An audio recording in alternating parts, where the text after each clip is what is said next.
All right. We are back on the Virtus podcast, and this is one I'm really, really excited about, and I know a lot of our family are too. My special guest co-host with me today, Virtus head coach Mitch Rowe.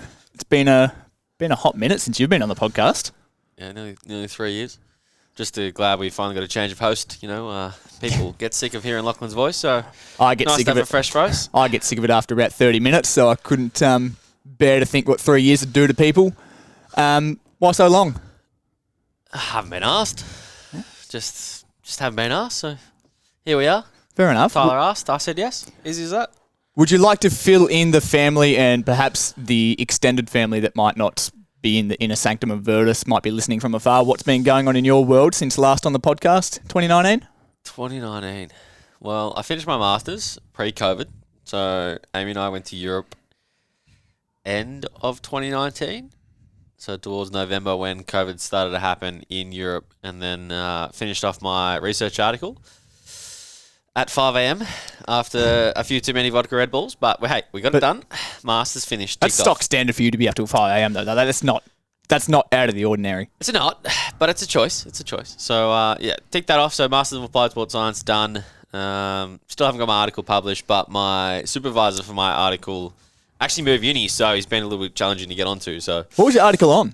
I actually don't know this either. Yeah, it was on movement screens and performance testing for injury risk assessment, I guess you could say. It wasn't mitigation or prevention. It was just, do these things actually tell us what we want them to tell us? Did you find much? Because I've got an opinion on this without actually doing the research. I don't think we can predict, but what do you reckon? We looked at it in specific cohorts, so there's so much research around that whole topic as it is, but the only findings were that a box bridge or straight leg hamstring bridge is a preventative measure for hamstring injuries, which is common and we all know about, but for the rest, the research and commonly when you talk about injury prevention and risk mitigation and things like that, it's multifaceted. So there's so many, not confounding variables, but there's so many factors that make up when someone gets injured. So again, that's kind of what the research tells us, and that's what my review told me as well. So it's hard to put it down to you get injured because you didn't do this exercise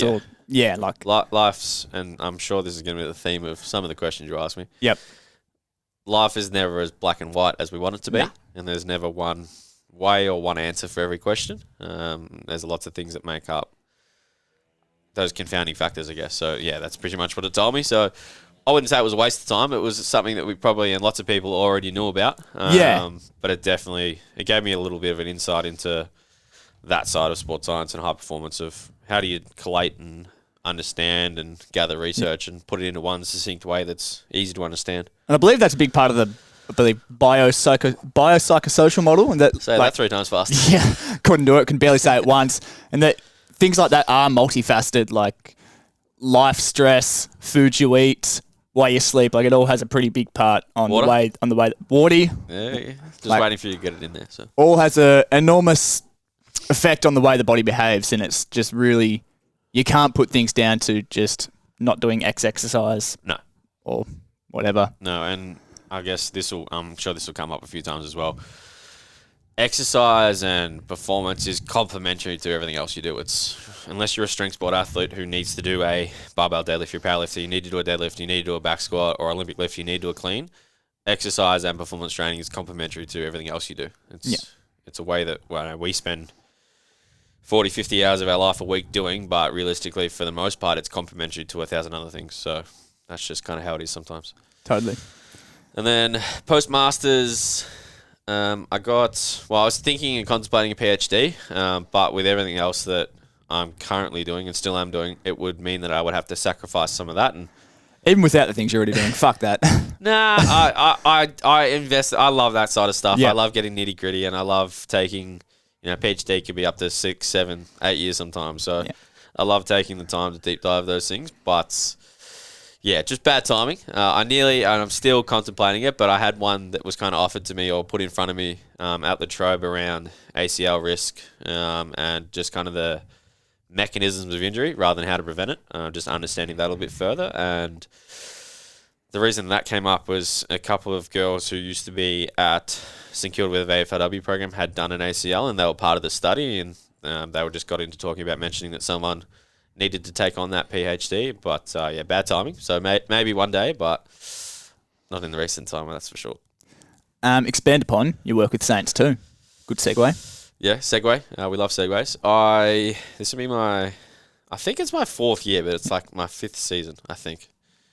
Actually, before diving into that... Could be 3 and 4. It's still confusing because we've got 2 seasons this year and time just rolls into one since COVID. So I think it's my 4th year and 5th season, but that could be completely wrong. Before you get into that, tell us about how you got the job, because you've told me this and I love the story. It's... My partner's going to hate me for this. Amy's going to hate me for this. And she does hate me for this actively. I've never really applied for a job per se. And I talk about this a lot with our interns around networking and just connecting with people because, again, we love barbells, we love strength training, we love this and that, but realistically, we're in the people business. We're not training the barbell, we're training the person. So my ability to kind of connect and communicate with people is probably something that I like to do and I love to do. But yeah, that came about because 2018, and I do remember speaking about this on the podcast, so this is... Okay, so it's already been touched on. No, not the job aspect, but more the how it happened. 2018, I went to America for 3 months by myself, solo trip, did both coasts. Anyway, on the way back from that, I came in through Sydney to listen to Dan Paff do a seminar, who, if you don't know Dan Paff, is a world-renowned track coach. Okay. Potentially even prior to COVID, it might have been the last time that he came out to Australia, so I definitely earmarked that as something to go to. And then at that seminar, connected with a guy named Ben Frith, who's now the high performance manager at Saints, who we kind of knew each other through high school, went to the same high school, but he's 5 years above me, I think, but was in the track squad as well, so we kind of knew each other, but he was probably the big year 12 and I was a little preppy. Little dweeb. Little dweeby year 7, I'll cop that.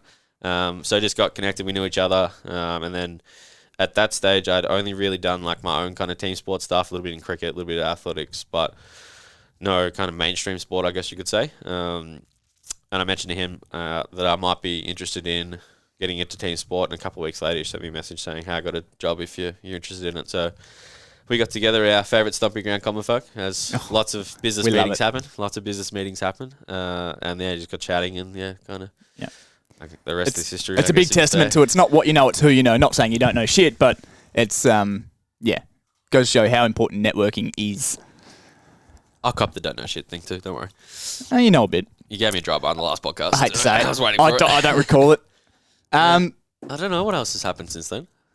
Just kind of just working away. I like, as most people will know and give me stick for, I like work. Got a few different roles, a few different jobs, but with all of it, I wouldn't do any of it if I didn't feel like I could manage it, but also if I didn't enjoy it. So many fingers in many pies. Yeah, which I like. So got here, got Saints, got a little bit of coaching at Frankston High, which I've been doing for longer than I've been at Virtus, actually. Got my own kind of online program, running programs, that kind of stuff. Got some casual teaching at Deakin, and I think that's about it since the last podcast. And you got a house and you got a new dog. That too. Got a house, got another dog. Living out in Narnia, also known as Glide North. The internet service is not great out there. So. Not much is great another out there. dog, another burner, Boston, who's a bit of an idiot, but we love him for it. We love Boston. He's about, he checked in at 56 kilos yesterday, just big boy. 1 year old. So he's a bit of a goofball, but that's a pretty good segue into coaching in the AFLW system. What do you love about it, and how does it compare to, I guess, the private system that we run here at Virtus?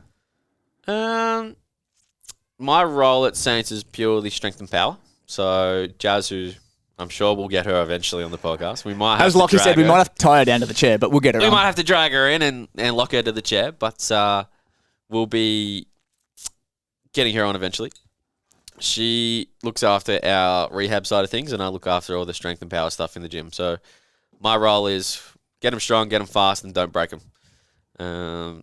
Coaching-wise from the AFLW system, I think you have more touch points, and this is what we're talking about.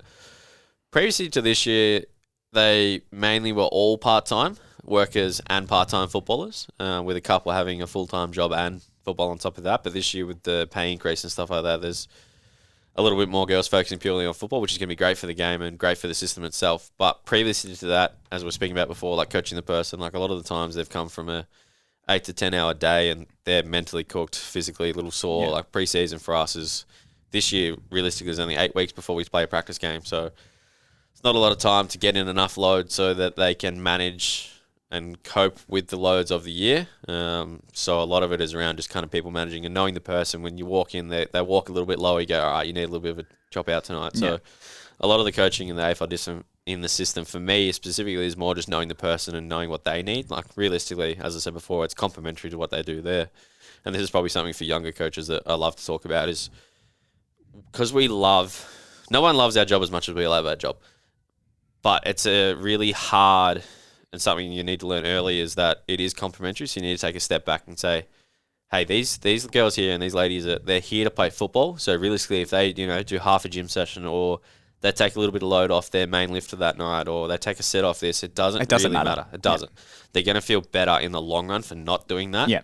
Because my job is to complement the on-field load and complement everything the physios, the high-performance manager, they're giving them. My job is not to take over that and be kind of the overarching thing. So early on, that was probably tough for me to learn, and I'm sure lots of people go through that as well. Yeah, I'm still grasping it. Yeah, and it's just one of those things that comes with doing it more often. So when we talk about coaching in the system, it's having the realization to complement rather than trying to overtake. And, we still chase heavy strength gains. We're still trying to be fast and powerful, but at the end of the day, sometimes you've just got to coach a person and say, hey, you need a little bit less tonight, so that's what we're going to deal with. So. Yeah, and that's one thing I've learned since starting here over a year ago now. It's not necessarily physical prep business. It's just a relationship building business. And, yeah, it is. Yeah.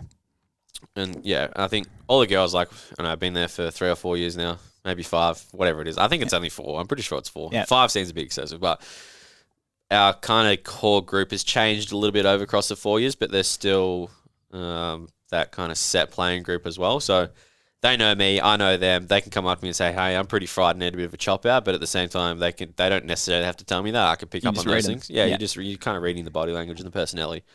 So that's probably the biggest thing from coming from an AFLW system. It's part-time, so you're just going to see them. That's something I found I struggled with when I first started at Virtus and still didn't really know. Many of the members on a deeper level was struggling to read them and pick up on those cues when they might be a bit flat, when they might need to pick me up, whatnot. Yeah, and we have metrics. You just learn that with time. We have metrics that tell us these things as well, but at the end of the day, numbers are numbers and people are people. So, our Nordic testing, it's going to give us an insight into their neural readiness, counter movement jump testing, their wellness they do daily, their on-field load, conversations you have with them. So I'm kind of piecing all those puzzle pieces together into one big picture and say, hey, what do you need right now? What's best for you to now? Sometimes that may be, hey, we're not going to gym tonight, or hey, we're going to do half what we need to do, or hey, you're feeling pretty good. Let's give you a little bit. Ramp it up. Yep. It's not just taking stuff away; it's just knowing the moment for what they need. Basically. Yep. Question from BJ: favorite Saints player? Well, I was going to say I didn't know you were going to mention the name. So for BJ's sake, who did a little bit of did a lot of off-season training here, she wants me to say her. But my favorite player is probably Darcy Guttridge. She's Cop that. Also known as BJ's partner. But yeah. Nah.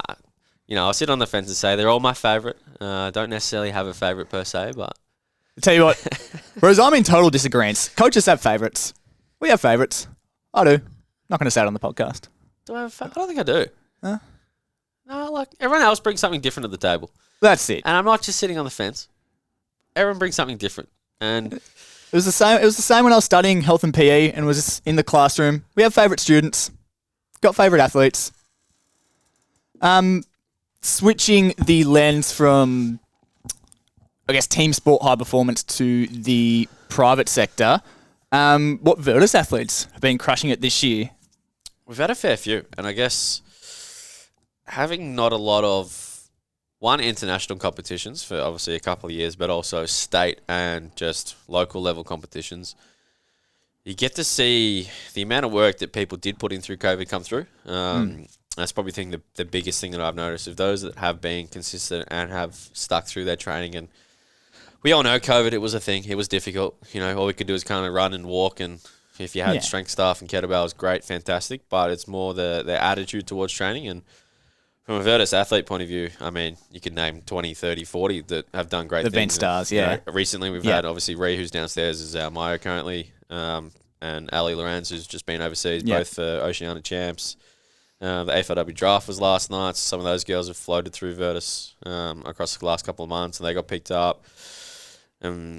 I had a lot of, obviously speaking through COVID again, had nearly 600 people go through running programs, and just the difference that makes nowadays, just something they probably don't ever really notice, but the accumulation of them putting in work is making sport not better for them, but they're better for it, if that makes sense. And things like their recoverability, their ability to bounce back after big bouts, like that's highly indicative of your aerobic capacity. Yeah, it's just resiliency to workload or stress. Yeah. It doesn't necessarily have to just be mental stress, is what sometimes we can get kind of lost in, that pathway of stress just being mental stress, but it's also physical stress of being able to be resilient, as you just said. So the people you've just mentioned and the athletes that are the most successful, what are the habits that you see amongst them? Like what does separate them from the rest that may not be seeing the results? I would just say an acute awareness to what they need. Yep. In that day, in that moment, what is best for them. And I think the change, and this is why COVID's probably potentially been a good thing, is everyone had to stop. All right, we've all been go for so long. And especially when, you turn 17, 18, 19, you start to get a job, and that, starts to take over most of your life, whereas school is quite cruisy. You go through school 9 to 3:30, after school, have a nap, go to training, whatever you do there. For more the older, not older, but over 18 demographic, everyone kind of had to stop for a little bit. So it allowed people to have a little bit of awareness when they need a little bit of a reset. And I think that's probably been one of the biggest things I've noticed is sometimes client walks through the door and they go, hey, I'm going to do something else today. Like I need a change. Not from a change necessarily, I need a new program. It's, hey, I'm going to sit in the Normatex today. Hey, I'm just going to go up in the sauna. Or, hey, I'm just going to go for a walk.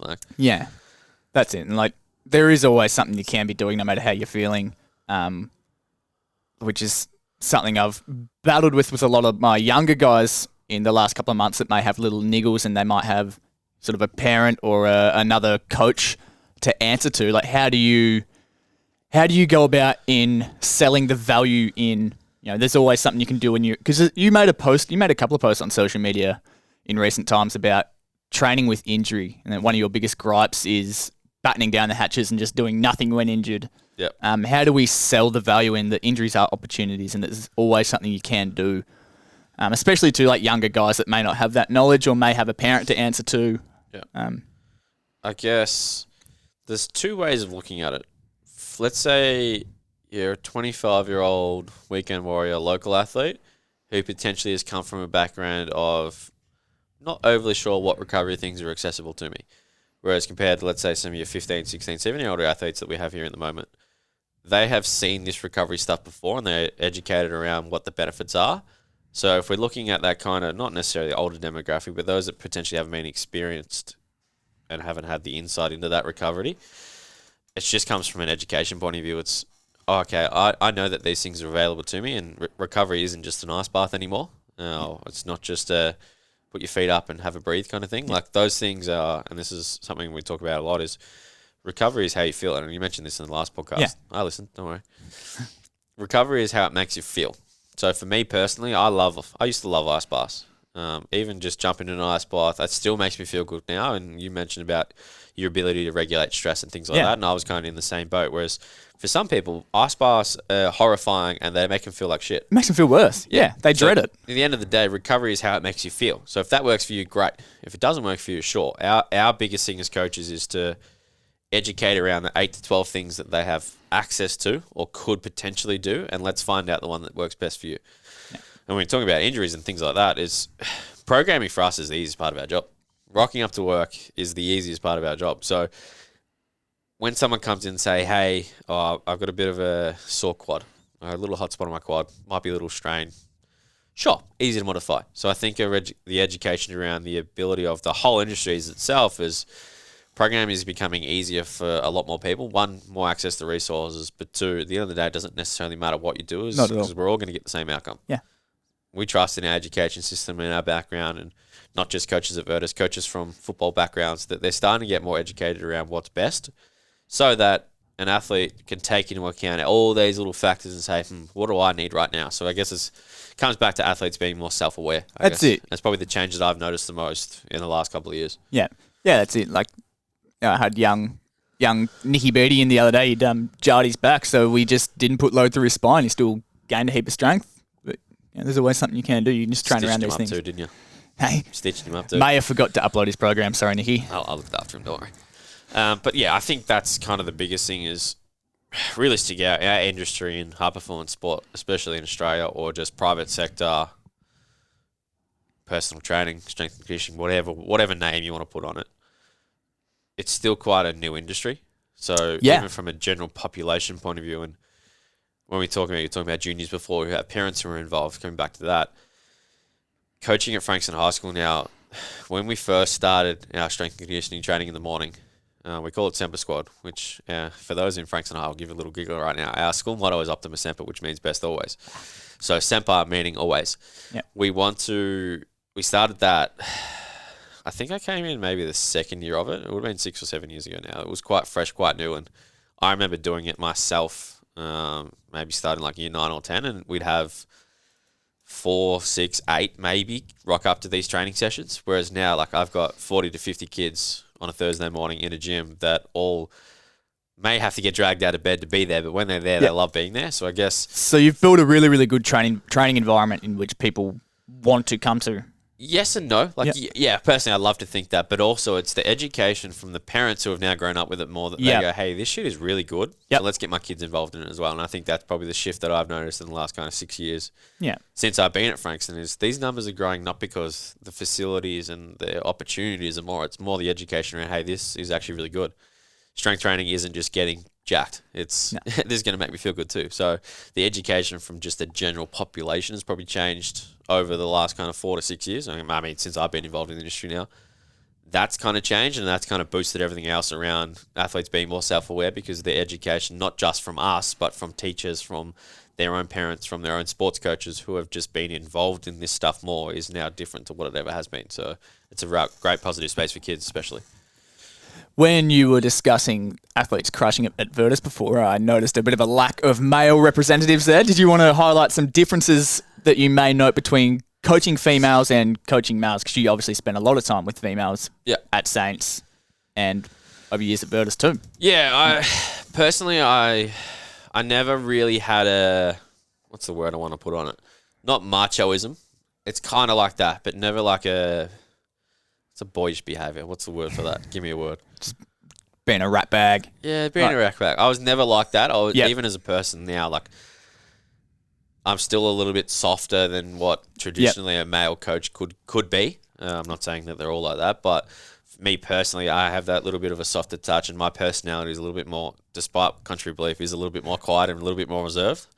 In the Find it hard to believe. In the gym space, it's you kind of got to put on a facade, but different masks for different personalities. Exactly. Yeah. My personality itself suits training females more because for them, they love learning, they love growth, they love development. Where sometimes training males, they go, I'm just gonna do bench press and bicep curls. I know what I'm doing. I don't need to listen to this guy. Yeah. And for me, never coming up with a machoistic kind of behavioral outcomes, I guess you could say, just as a person, training females for me is not necessarily more comfier, but I can connect with them a little bit better.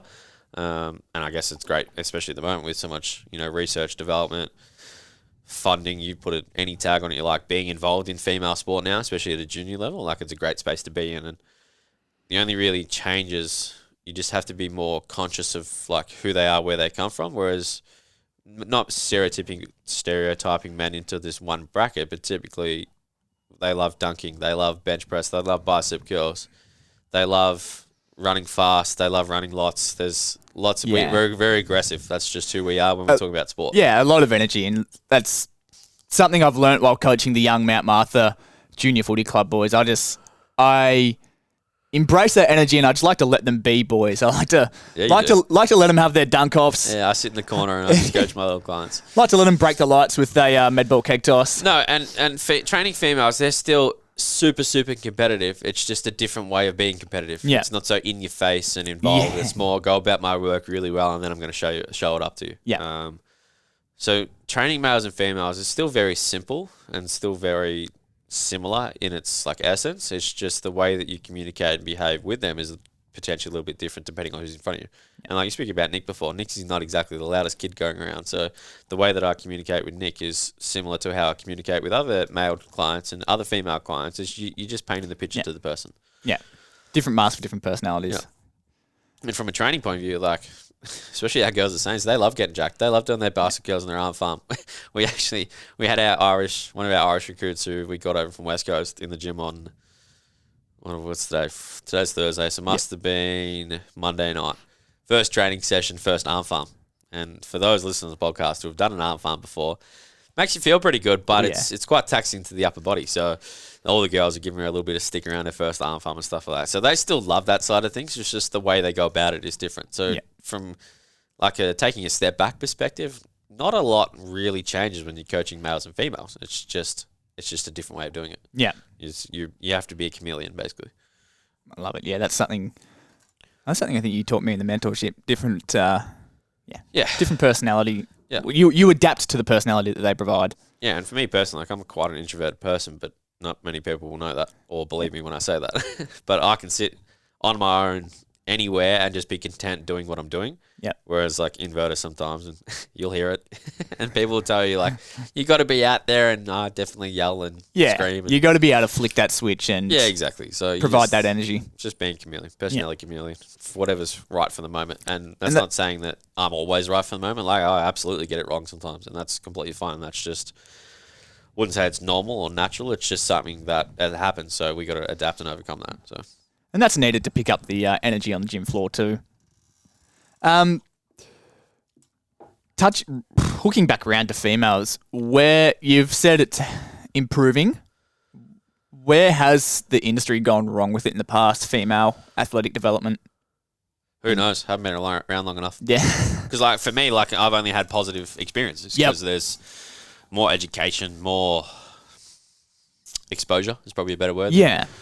It's probably that lack of education is where it's gone wrong in the past for mine. Because I'm still relatively fresh in the industry, and I'm probably the same. I've only really had positive experiences and really, really good mentors to teach me the way.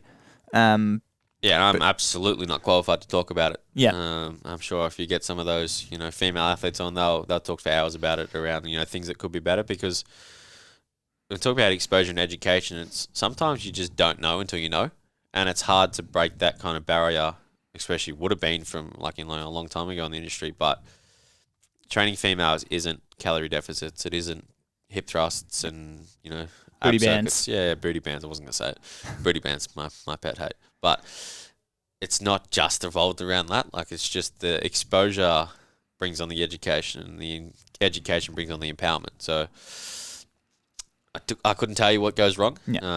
I don't think I'm qualified to say that either. But for me personally, like I've only ever had positive experiences in that space. And it's only getting better. So I think that's a win. Onwards and upwards. That's a win for everyone. For those that may be on the fence, how do we convince those that it is valuable to invest in your development rather than just going to a commercial gym? How do we convince not just women, but junior athletes, all athletes, to see the value in investing in their physical development? It's one thing to know what you want. It's another thing to know how to get there. So I guess our job is bridging the gap between where you are now and where you want to be. And for me personally, like high intensity training, F45, BFD, whatever you want to call it, like gets a lot of stick from the S&C world for being shit training. But really, for me, I couldn't care less. Like, for example, one of my clients, and Lockie's going to hate me for saying this because it's not my business, but from a business point of view, it's horrible to lose clients. But for me personally as a coach, like I don't mind if my client leaves here because they move somewhere else. Yeah. Location-wise, let's say they move house, closer to the city, and then they go start training in F45 or BFT. What I feel like I've taught them and empowered them to do is make good decisions, but also to be safe in one of those environments, to go, hey, this is still good training and I'm working out and I'm feeling great. For me personally, I don't care where someone trains as long as they're doing something. And that's sort of why my programming's sort of branched out a bit to include movements that in the past I may have shat on, such as burpees, sit-ups, Russian twists. Yep. They're all back regularly in my rotation just for the sheer fact.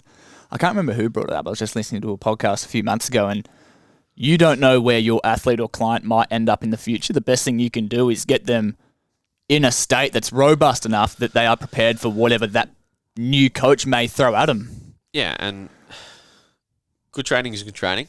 Shit training is still training. Yeah.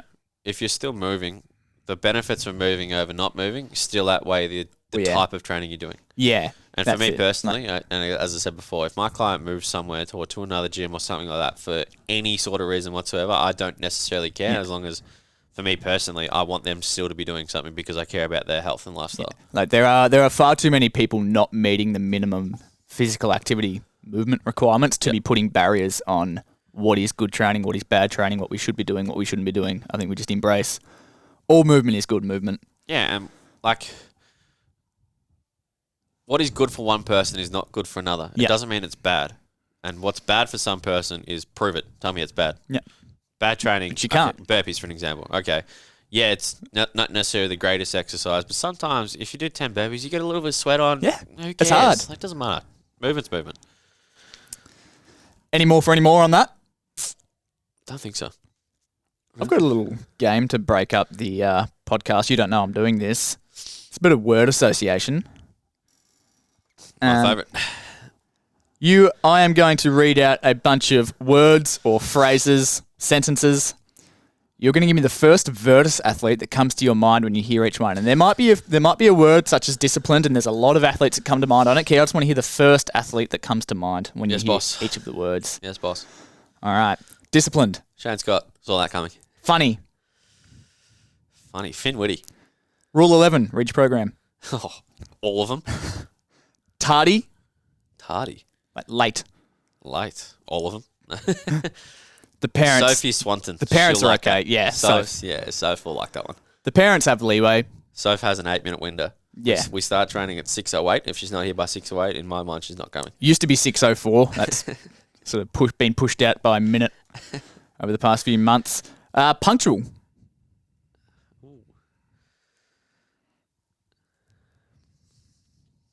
First person that comes to mind. It's saying a lot about our member base. No, but there's lots that are always punctual. There's not someone that's every single time punctual. And that's fine because life gets in the way. Yeah. Consistent. Cat's one, bro. Yep. You saw that coming. Wise. Oh, well, give me some context. What wise do you want? You want life wise? Darren Murs, one that comes to mind. Jeff Deck. For me. Jeff Yeah. Deck. He's not going to listen to this. He won't be listening. Young gun.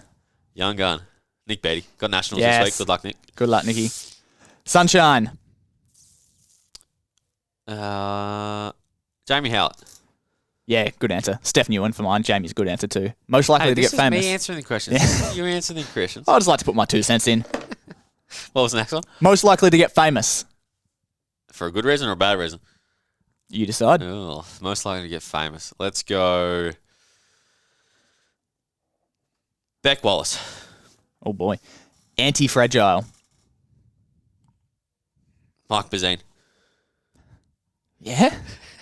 That's an inside joke. Do you know what anti-fragile means? Yeah. Old hamstrings Bazine. Anti-fragile. Let's go with... He's not going to like that either. This is tough. I need a list in front of me. Anti-fragile. Next one is peanut.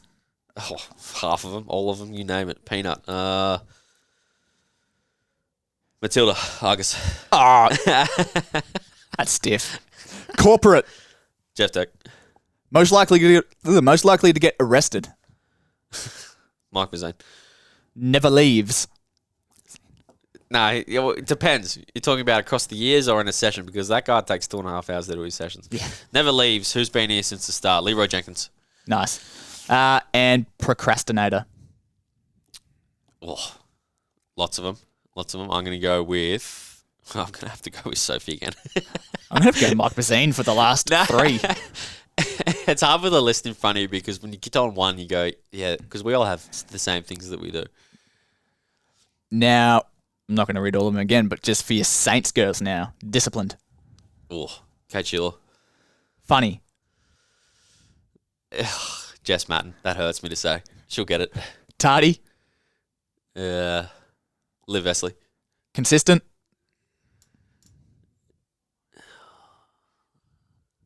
Oh, this is tough because they're all pretty good. Okay.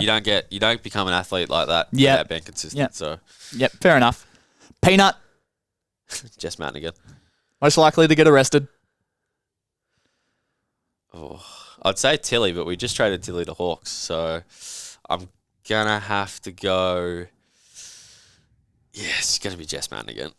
And procrastinator.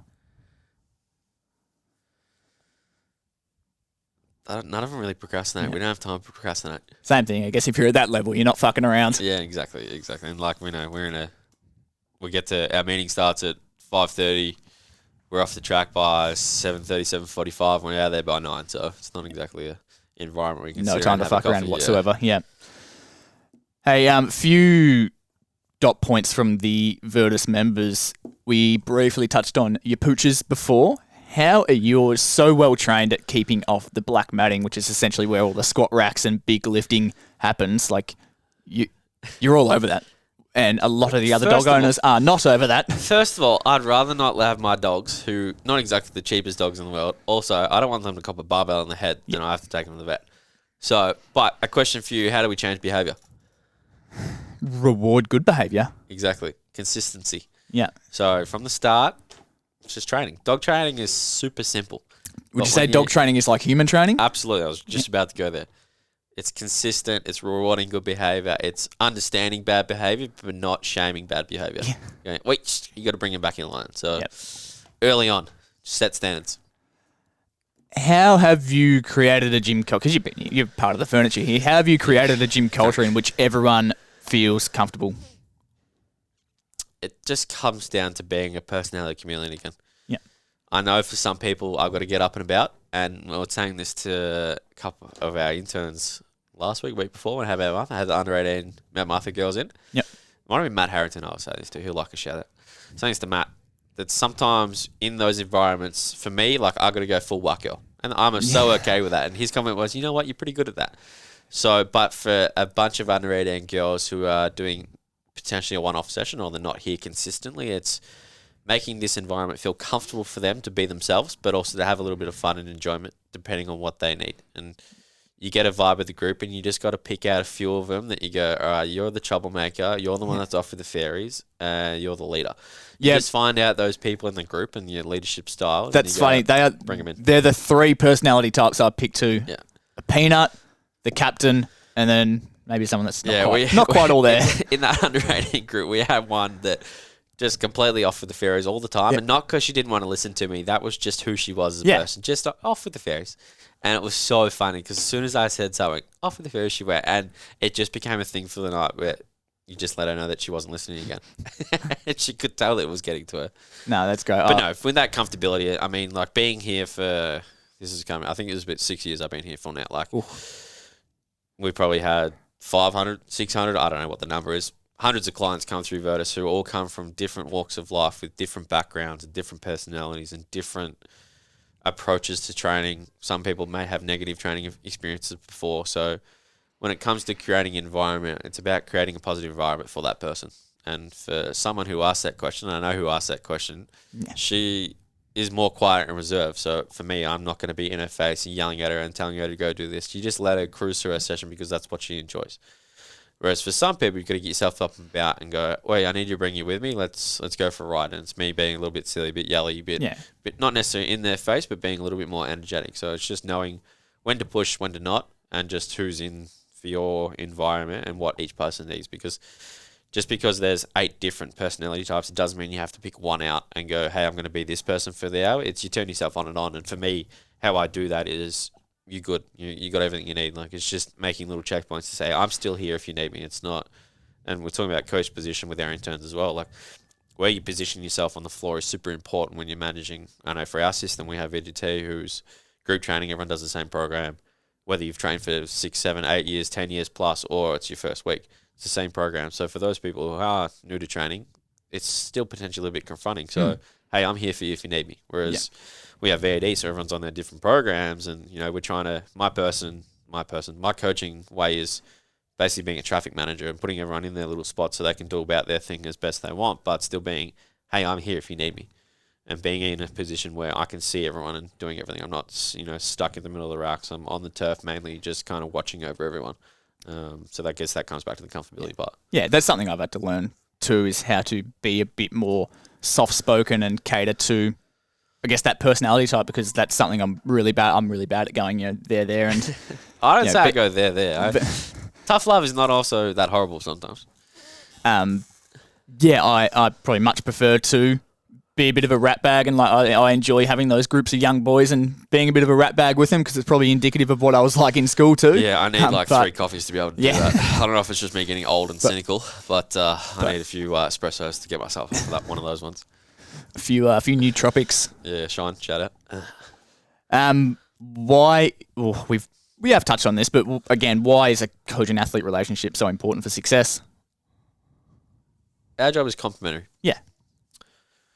So when talking about success is what you define it as first, whether that is, and we speak about a lot of this when we go into schools and stuff, we talk about health, function, and performance. For me, I don't currently play sport anymore. For most of the kids, there's always 1 or 2 in the class that don't play sport. So for us who come from Virtus Performance, it seems like it's all strength and training and athletic based, whereas for my mum and dad who don't play sport anymore either, performance is not an athletic endeavour. It's getting out of bed in the morning without back pain and be able to walk around all day.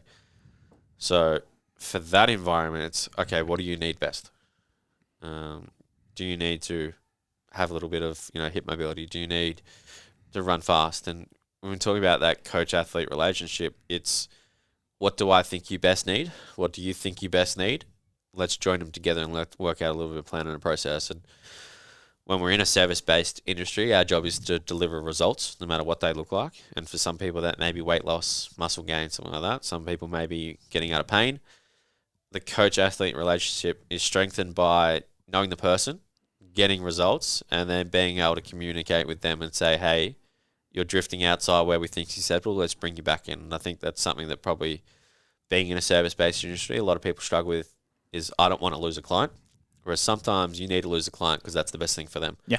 And it's happened numerous times over the last few years where, and again, it's not my business. So from a financial point of view, I'm not so well off here, and Lockie will hurt me for this. But sometimes losing your client is the best thing that can happen for you because regaining some of the energy back that you're having to give to that person allows you to give it to 6 other different people as well. So it's not all about gaining more members and putting more weight on the bar or anything like that. It can sometimes be the opposite way. So it both serves you. But the best way for us is to realize, what do you need now? Bridge that gap between where you are and where you want to be, and then let's put a little plan together. Yeah. And if that plan gets cracked halfway down and it stops, becoming viable, then there's no point walking our feet through the sand or feet through the mud. It's, what do you need? Yeah. When I was personal training in Ballarat, there was nothing better than losing a client that probably just we weren't serving each other, and then energy could be better directed into other places. Exactly. And, everyone's going to fall off the train lines. Our job sometimes is to bring them back on, or our job is to find a different line for them to get on. Yeah. And as we're coming back to, people finding different gyms and stuff like that, it's what best serves them. So, yeah, that's my kind of philosophy, I guess you could say, on that stuff. You briefly touched on our client base isn't just people playing sport, but also elder people too that may not be playing sport anymore. I reckon we've got a good 50-50 split of people that are training for a sport or just general population just wanting to move pain-free and do the things they love. Don't know who wrote this question. Feelings on Mother's Club taking over the gym. Mother's Club? Everyone has a Mother's Club meeting. Don't know who wrote it down. That's what this whole room is for. It's for our Mother's Club meeting. Yeah. Mother's Club. I don't know who's involved in Mother's Club. I might have been out of the depths here with who's involved in Mother's Club. But hey, everyone loves a bit of a chat. And Virtus is not here just for performance and strength training and pushing the prowlers and moving the ropes and skipping. Virtus is a place where people can come and be a community or be a part of a community that they can feel involved in. So sometimes, and again, this is something that's kind of challenging to learn early on, is we all want them to do their reps, do their sets, add more weight or anything like that. Sometimes they just want to flow through their session. Just let them go. Just let them go because that's what they need today. So it comes back to that argument again. How do we normalise failing lifts or exercises? Like, no other context than that. I reckon Steph wrote that down. Processing an answer. Yeah. Failure is not a bad thing. No. Failure is a teaching and a learning experience. But failing a lift means, hey, I'm going to give this a crack, and it's a mental grind. We've both failed lifts. Yeah. We're never happy about it, but it's a learning experience. Because when we talk about lifting specifically and failing lifts, it's like driving a car. The faster you go, the more likely you're going to have an accident. Same with lifting. The heavier you go, there's more likely that something's going to go wrong. I'm not saying you're going to blow your spine out or it's an injury, but something from your technique may get brought to the surface and go, oh, this is stopping me from doing a lift. So, now I learnt from that. So normalizing it, it's knowing the moment again, because some people are okay with failing and some people hate failing. And Jed, yesterday, work experience kid, Jed Sevenhausen, he has trained here before, and I know Jed loves success and loves doing things. And I gave him a challenge for yesterday morning was you've got to cake toss a 3 kilo ball into the roof. I swear he did 300 reps. So Jed specifically doesn't like failing, and not saying failing is a negative thing. He doesn't like achieving the outcome. Whereas for me, like if I, get to the bottom of a bench and, lose it halfway and ends up flat on my chest, I'm so okay with that because, sure, all right, I did this, I did that, and all right, I need a better for the next time. So there's, different ways to approach failure, I guess you could say, and it's from a coaching point of view, it's knowing how do you learn, because some people like to see what they did wrong, some people like to feel what they did wrong, some people like to be told what they did wrong. That also goes the other ways. Everyone might not like that. You might not like to be told where you go wrong, but also it's how do you best, I guess, rebound from failure? What do you need? Do you need another set to give it a crack? Do you need to go down a little bit of weight? Shane's a good example of this. Actually, Shane Scott. Sometimes the last couple, I've been giving him some pretty nasty heavy front squats and cleans, and he gets a little grumpy about his power cleans. But for him, he's going to strip off 5, 10, 15 kilos, whatever it is, and he's going to give it another crack, and he's going to add the weight back on. Yeah. So from a coaching point of view, it's just knowing the person. What do they need? It's a mindset thing. You can either see it as a failure or as a learning opportunity, as an opportunity for growth. Like for me, there's nothing better than a deadlift that's stapled to the ground and not coming up, because it just sort of lights a fire underneath you. And it's like, fuck yeah, let's go hard for the next few weeks and get this. Yeah, so it depends on how you approach it. Didn't always used to be like that. A lot of broken tennis rackets. And spines and shoulders, but let's not go into that. Especially shoulders. Rubber shoulders. What's next for Mitchell Rowe in 2022 and beyond? 2022, well, we are week... I think this is the halfway point of 2022, give or take a week or so. It is. Tomorrow's the first. Yep. It is quite literally the halfway point. So for me personally, not a lot will change. No massive endeavours. Amy's going on a few holidays, so we'll have to keep the house tidy, keep the dogs in check. And it'd be tidier without her there. Yeah, might try and get away towards the end of the year, but from a work and point of view, it'll probably be... This is week 3, end of week 3 of our pre-season for Saints, so putting together a good little 7-week period here where we're progressing, because our whole thing is just getting better every day. That's our kind of motto for this year, is getting better every day, whether that's football specific or physical or anything like that. So for us, and for me, it's putting together a good pre-season and then going into a 10-round season. So that'll kind of be most of what I do. For Virtus, it's, keeping clients happy and getting clients further towards where they want to be. Go back to teach a Deacon in a couple of weeks, so that'll be good too. Taught through COVID, so it was a little bit online. Had to use you as a skin fold model one day, so it'd be nice to do that in person. That was lockdown, wasn't it? Yeah, that was lockdown. Yeah, so did some teaching through last year in lockdown, which is... If you're a teacher out there, it was a little bit of a struggle at times to get yourself up. Couldn't think of anything worse. For me personally, it was hard enough as a student. I didn't do a lot of Zoom, so I didn't get Zoom fatigue. But it is more harder to not employ your knowledge on other people. So looking forward to get back to Deacon. That's about it. Athletics pre-season's about to start as well, so we'll have some athletes come through here.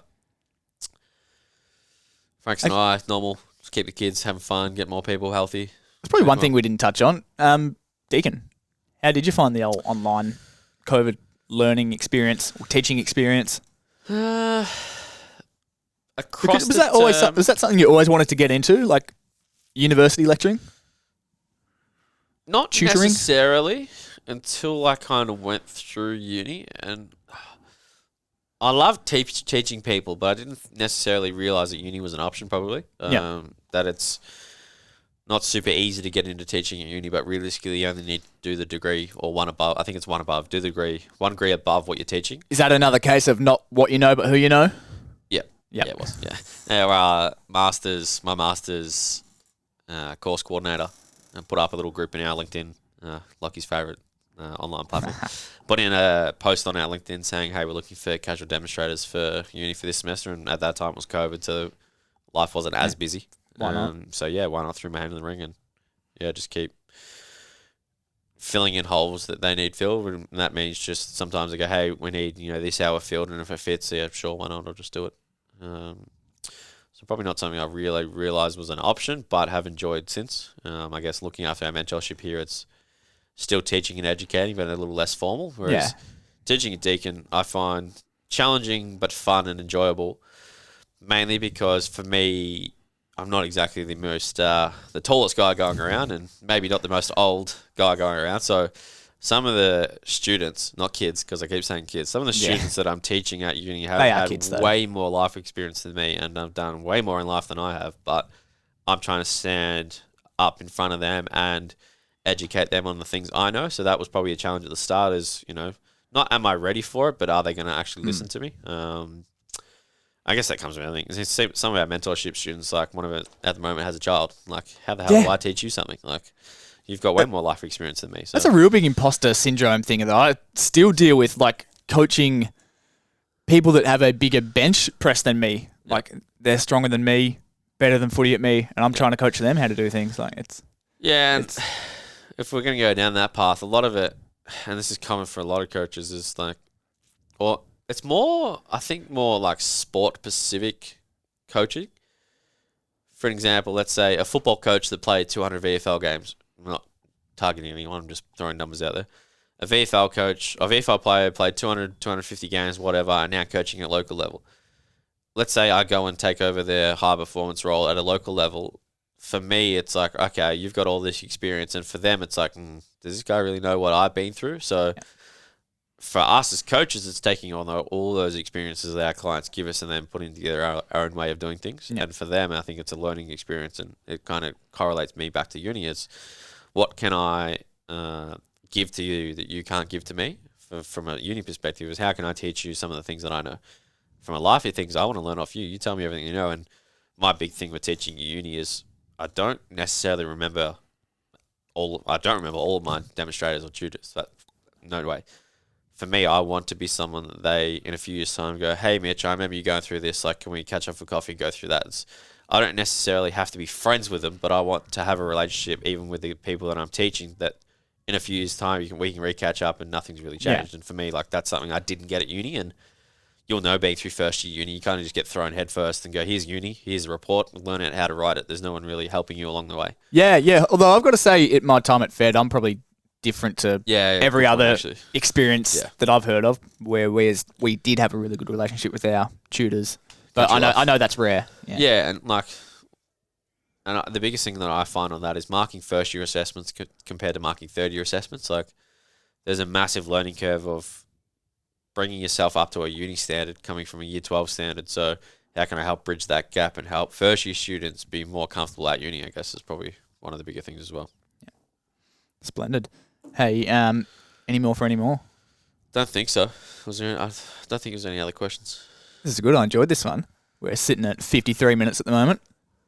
Good spot to end the podcast. Yeah, hey, will you come on again? I'll always come on again. You just have to ask. I'm an ask kind of guy. I'm going to say, I don't think I had any other questions that people asked me. If it wasn't 10 a.m., I wouldn't have minded drinking some whiskey with you and doing some tasting and... Oh, God, that wouldn't end well for you. Blowing my head off. Again. Might do a 4 p.m. Friday podcast in a couple of months' time. Oh, I got one for Bailey. Bailey Schmidt goes, how good were you at footy? Well, Bailey, probably not as good as what I thought it was. But no, as a junior, maybe okay. As a mid-teen to adult, no good, because I just probably, and this is something that I didn't know if we're going to talk about, because you don't necessarily know where I come from a sporting background. No. But I just know you broke your ankle and that was it. Yeah, it was. But on that note, like, nowadays when we talk about education, like, I didn't do my rehab properly for starters, because I didn't know. Yeah. Hence, this is why I started doing what I do. But from a sporting point of view, I didn't necessarily have the mental fortitude to go back and work my ass off to get back to where I wanted to go, which is probably why I stopped playing sport full stop. I don't like to be good at everything, but I like to challenge myself in a way that I want to strive to do well. I don't have to be good, but if I'm not putting in effort, then I don't want to do it, because for me, it's like, why am I doing it? So from a sporting point of view, that's probably why I gave up that side of things. So if Bailey, to answer your question, not that great. Still waiting for my trophy to be delivered that you found one day in the deepest, darkest storeroom of Frankston YCW Football Club. Boy. Apparently there's a trophy in there somewhere, but Coach's Award? came back to play for more social aspects. But yeah, as a junior, okay, but too short, too slow. Yeah. That's about it, really. Anything more on that little list you got there? Apparently... Fat bar straight facts from Phil English. Phil English would like to know how much the fat bar weighs. 23? Don't know. 17 kilos. You stitched him up. Sorry, Philip. He quietly, not threatened me, just strongly advised that I bring that up. So that's something that he wanted to talk about, but no. Sorry, Philip. Virtus specific question there. Another one is, why do you go to bed so late? Oh, this is a misconception. I don't think it is. No, it is. This is my point exactly. There's one day that I go to bed late.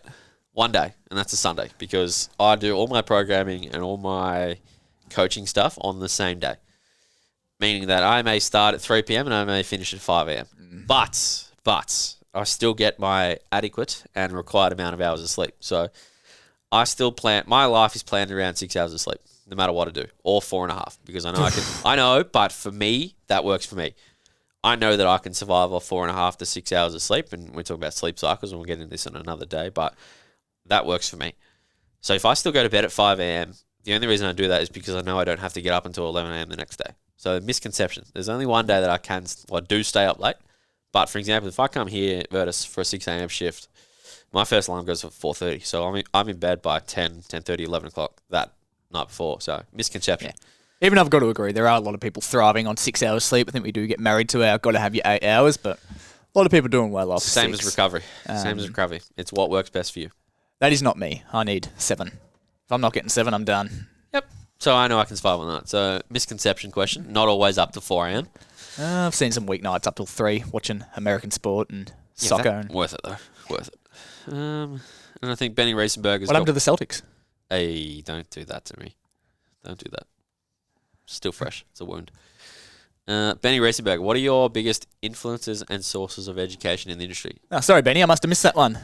And I'm going to go with maybe not a controversial answer, but something that's becoming a little bit more prevalent, I would say, over the last 2 or 3 years. I get most of my resources from Instagram or Twitter.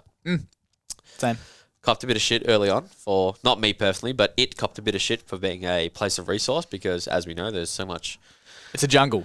Random gibberish, but your ability to decipher through that information and find people that have different ways of thinking about things, and I'm not saying that there's a right or wrong way of doing things, you're taking in a little bit of information from everyone. So for me, I'm a visual guy. I love to learn by looking or watching. Yeah.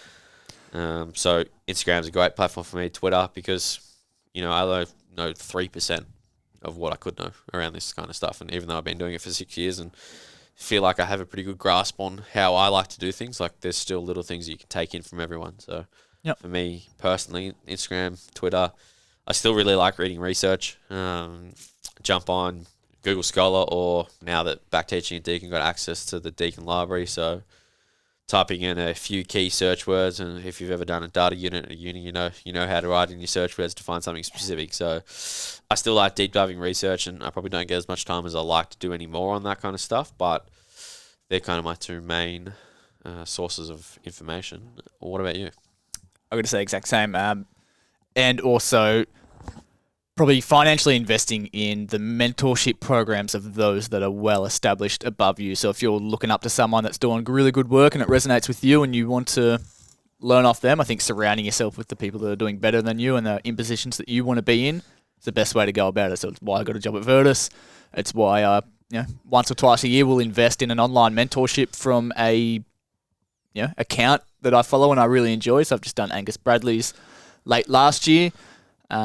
I hope to do a Melbourne strength culture one later this year, and I've done a heap in the past too. So just investing in that stuff, it's a financial commitment that's going to pay you back tenfold. Yeah, I love courses. I love being on weekends because, one, you get the great aspect of, for me, visually seeing things and how people teach and learn, because you kind of get to the point where, let's say you do the same course a few times, and for an example, Greg's FMS courses, I think I would have done in excess of 15 different courses at different times, because the best part about them is you can go 15 different FMS ones? between the whole system, between Yep. FCS, FFMA, Yeah, shit. FMS, I reckon it'd be close to 15 now. But there's little things you pick on each and every different time. But also, Yeah. the things you pick up on is how Greg communicates it is different to how I communicate it. So we're talking about personality chameleon, it's how to communicate the same thing to different cohorts and different types of people. So for me personally, it's not necessarily about the information specifically involved in a mentorship or a course or anything like that. It's how do you decipher and then take it out to someone else.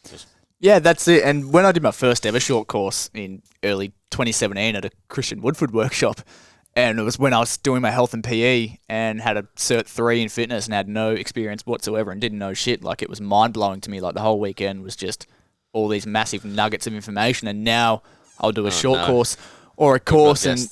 Oh, here we go. And it's just, you don't go there to get your mind blown. You just go to get, just a little piece. Just a little piece of information, and you go and use that. So if you can learn just one little thing from each course, then... Yeah, you're laughing. He's just ruining our visual representation here for those listening. Sorry for those on YouTube. Yeah, Lachlan's being a pest as per usual. Adios. Bye-bye. I think that's about it from a learning perspective. Yeah. I mean, I learn from people, so yeah. Coffee, sign me up. Let's go have a chat. That's just kind of doesn't necessarily, and for me now, it's not necessarily learning, about cluster sets or this loading scheme to this and that, because at the end of the day, who cares? Doesn't matter. Doesn't, yeah. And it's something you learn by doing. It's learned by experience. It's not about sets and reps. It's about people. So learning different things from Jeff, who we all know Jeff, character. Tyler's favourite question. What's the go? Let's go with Jeff. Oh, boy. Jeff, if you're watching, what's the go? But even like those that aren't in a health and fitness or sports science industry, you can still learn from those people. So it's not just about sets and reps and articles and these drill for that and everything. So, I mean, I've learned the most on the job just by coaching. Yeah. Like 90% of what I know is just from doing the job and fucking up and learning off people better than me. 10% formal education. Can't argue with that. Lovely. We'll leave it at that.